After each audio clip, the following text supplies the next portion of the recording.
Hey, everybody, Off the Mike Sports Network here. Another edition of Off the Top Rope. Recording this on Saturday. I don't normally do this, but seeing the card for AEW Collision, which I believe is in Kent, Washington, which is close to Seattle. They're billing it from Seattle.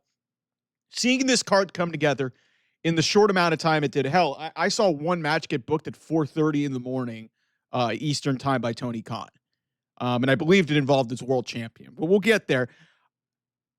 I do not know what the fuck this is because, and all you schmucks that are AEW fans will come at me in the comments, well, it's a bunch of great wrestling. Listen, that's fine. Wrestling's never been the problem here. You're exactly 3 weeks away from your biggest show of the year, one of your biggest shows in company history.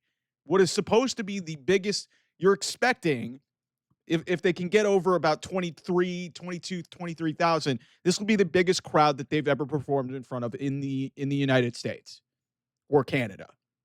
So this will be the biggest crowd that they've had in North America, because the biggest crowd they had obviously was Wembley the last 2 years. So, but coming off of that show in Mexico, which was great, and I think, maybe it was a little bit of a fluke just because of the novelty of it being in Arena Mexico. And I think there is a lot of, untapped potential into Lucha Libre, as you've seen with the crossover between AAA and WWE with Worlds Collide. And that did incredible numbers on YouTube. But coming off of that, one thing I always say, and one thing that I've always been consistent with when it comes to professional wrestling, is television time is valuable, especially when you have to build to big shows. And if you waste time, you give up opportunities. And in my eyes, you waste money, because if you're not building the big shows, then what the fuck are you doing in the professional wrestling business? And people who want to tell me that Collision has gotten better since CM Punk left is a bunch of bullshit. We just passed the 2-year threshold of when this show came into existence. It's seeing what this show has become. And I already talked about this on the 17th when it was the 2-year anniversary of this. This show is not even close to what it was 2 years ago. And let me give you guys an example. Here is the announce card.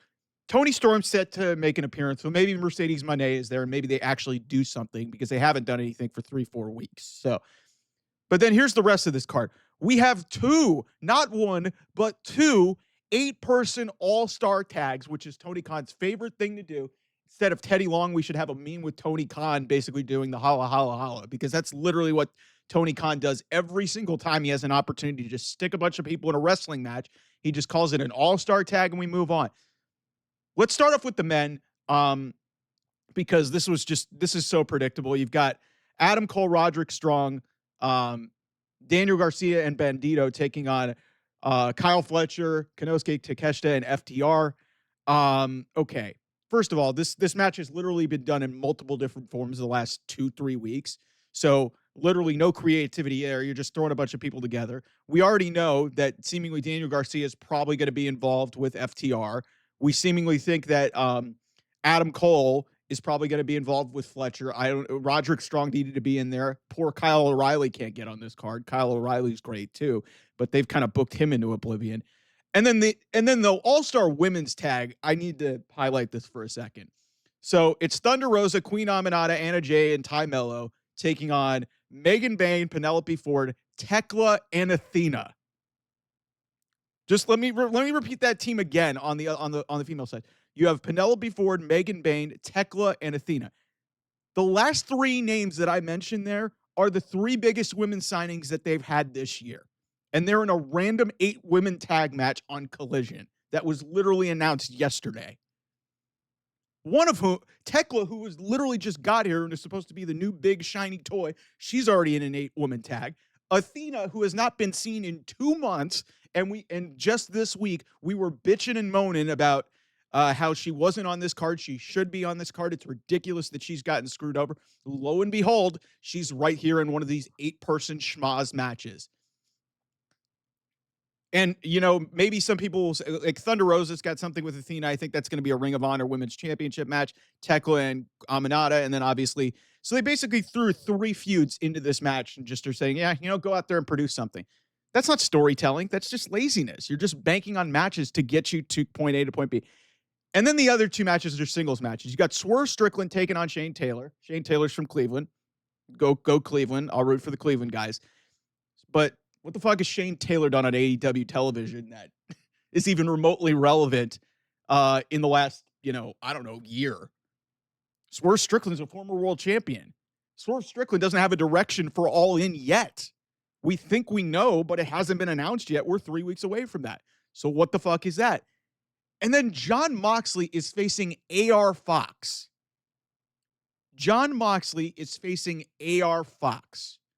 Now, if Jon Moxley was facing Darby Allin at All In Texas, this could have some meaning to it because of Darby Allin's history with AR Fox, if you guys remember back a couple years ago.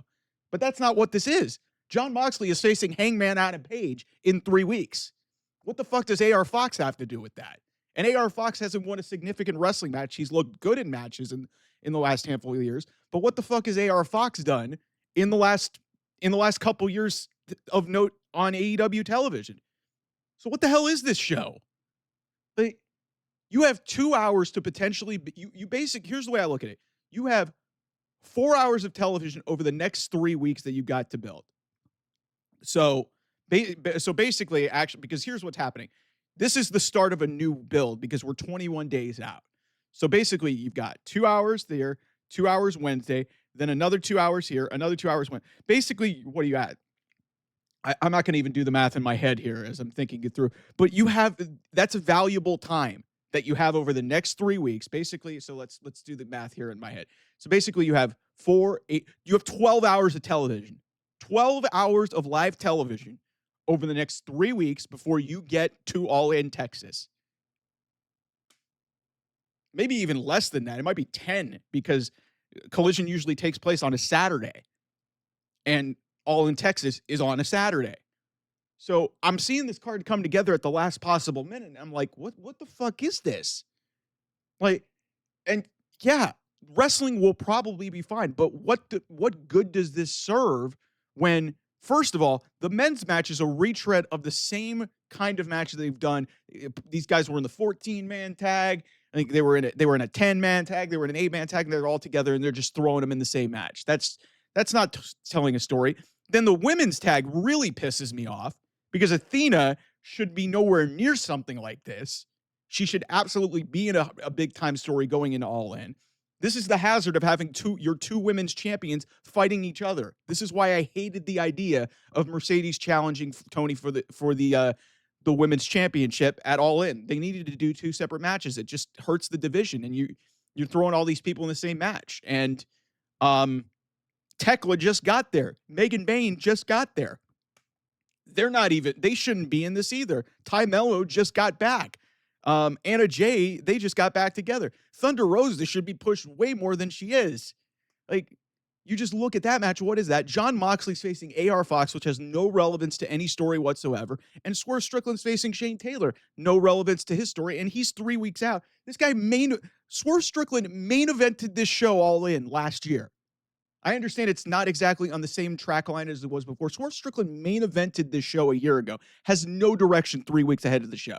So when you're wasting valuable television time just to put on bangers, like, it's one thing if you have extra time to build, but when you're 3 weeks out from this thing and you've done next to no build and you have extra television time to work with, after you wasted basically 2 hours of television, 2.5 hours of television time at Grand Slam Mexico, admittedly, it was a good show, but it was out of place. Like, you're building to a big time pay-per-view. So it's par for the course, man. Like, the sickos are going to enjoy it, but it's like, listen, this is not how you build wrestling television or build to a big show. You can't just bank on names and bank on matches to be good. You're trying to sell tickets. This is a business. And most of the time, I just don't think Tony Khan knows how to run a business. He's running it like it's his own toy chest. And just like, hey, I'll put person A and person B in this match and we'll have this. Or I'll put person A through D against person E through, I can't even do the alphabet here. E, F, G, H. There you go. And we'll have an 8-person tag. Again, somebody's got to come up with a meme of Tony Khan superimposed on Teddy Long's body and basically doing the holla holla holla. We're gonna have a tag team match, playa. Just somebody do that. That would actually be kind of amusing to me. So anyway, We'll have a lot more coming here on the channel. Thanks so much for watching and supporting the channel. We're over 1,500 subscribers. Love you and appreciate y'all. I'll see you guys soon. Bye bye.